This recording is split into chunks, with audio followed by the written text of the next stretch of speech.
So friends, good morning and very warm welcome to this consultation. I do not know whether a similar consultation was done at any point earlier, but I'm very glad that all of you could join us. It's a closed door meeting with some of the most experienced and brilliant minds on science diplomacy, those who have handled it on their own. Maybe I think it would be a good idea to have a round of introduction, though quite a few of you would be knowing each other, but I think in a group of this setting we can have a round of introduction.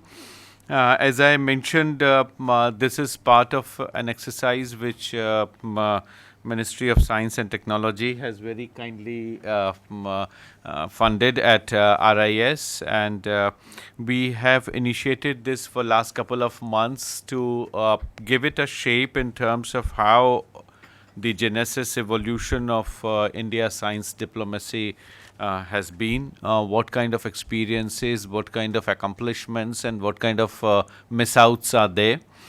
What are the specific cases that can be taken up for detailed analysis?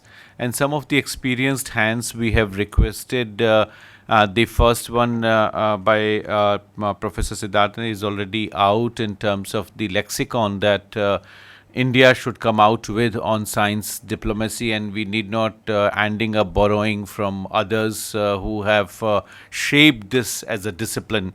The second one on our experience with semiconductor industry by Ashok Patsarthi is almost out but would be published very soon. Then we have approached Dr. P.K. Ghosh to write out the biopharma experience and diplomacy associated with it.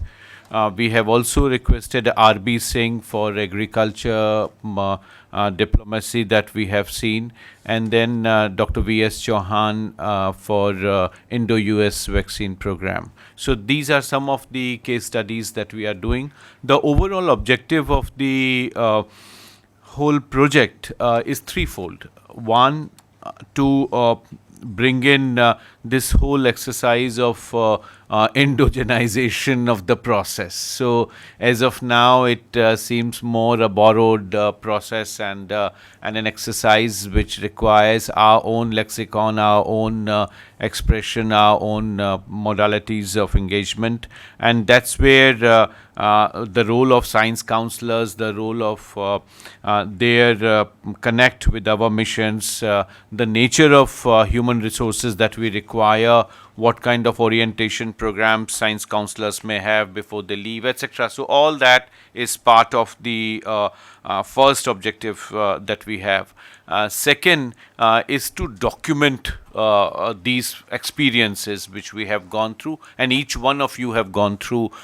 Those senior diplomats in the Ministry of External Affairs and senior scientific officers in the establishments and agencies that we have, their experiences, and putting that together in form of cogent, coherent project studies and experience studies that are there.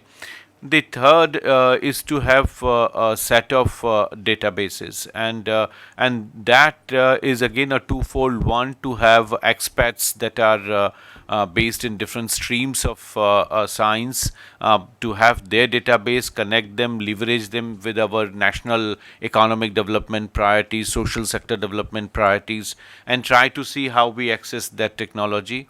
Associated with that is a sort of mapping of the landscape of science, technology, innovation related institutions all across the world, and how many of them are engaged in science diplomacy.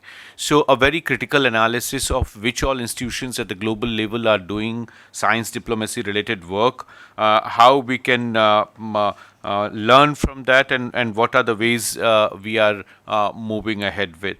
Since some of you might not be aware of RIS, let me also mention here that it's a think tank established by Ministry of External Affairs in 1984 as part of India's commitment for non-aligned countries. The proposal was mooted in 1976 and endorsed in 1979. It was on request of Julius Nyerere and others that Mrs. Gandhi agreed for a think tank for developing countries, and that's why our name has this research and information system for developing countries. And in the non-aligned summit, the idea was that OECD countries come back with a lot of preparation at the negotiating tables, and we do not go with that kind of preparation.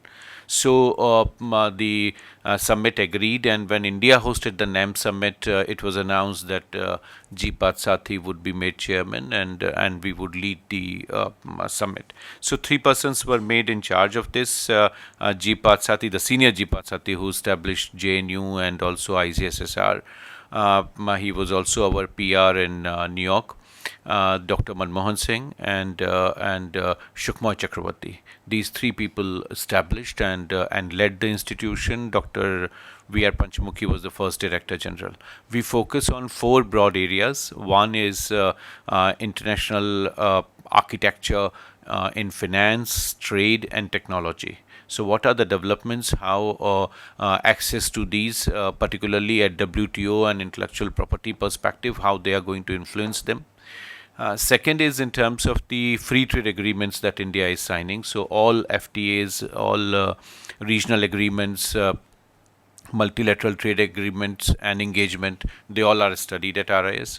Number third is in terms of physical infrastructure, connectivity, which are important for trade, including the now digital and resilient infrastructure, which are important for our trade, investment, technology related work program. And fourth is the pillar which leads the impact of new technologies. So the science diplomacy is part of our that pillar, which looks into impact of new technologies. And some of you might be surprised to know that it was right in 1987 RIS launched a work program on biotechnology and its study. In 1988 we came out with a volume showing what would be the economic impact of biotechnology on India, and how and in what way India should prepare itself. And since then we have been tracking down biotech and its convergence with nano and ICT for quite long now. We have been bringing out Asian Biotechnology Development Review since 1997. And have been contributing in that area. So that has been largely the focus and contribution. I would also like to request Ambassador Bhaskar Balakrishnan to add and give you some idea about the project that we have, and then we would request Dr. Sadhna Relia for her remarks, and then we would have a round of introductions. So first, Ambassador Dr. Bhaskar Balakrishnan. Thank you very much, Dr. Chaturvedi. Okay. Thank you very much, and thank you all for coming for this consultation meeting and for your keen interest in the subject. As was mentioned, RIS has been working on science diplomacy basically since January 2017, running annual training courses under MEA's ITEC program for participants from developing countries. In May last year, we launched this program on science diplomacy with support from the DST, for which we are very thankful. We have a website, fisd.in, the Forum for Science Diplomacy, which is a basic platform for our activities. We've also launched a quarterly journal, Science Diplomacy Review, and fortnightly email alerts called Science Diplomacy Alerts. We welcome your suggestions for improving these publications and also welcome contributions to these publications. As was mentioned, our perspective on science diplomacy is somewhat different from that of the US and the UK, which have institutions which pioneered work in this field since around 2010. For us and for many of the countries of the Global South, the most important need is for capacity building in science, technology, and innovation for national development. This includes strengthening the national S&T ecosystem to compete with the world's best. The challenge is to acquire and make best use of new S&T and innovation developments for economic competitiveness and national security. It also means international collaboration in S&T in frontier areas, as well as science, technology, and innovation for sustainable development objectives defined and set by ourselves.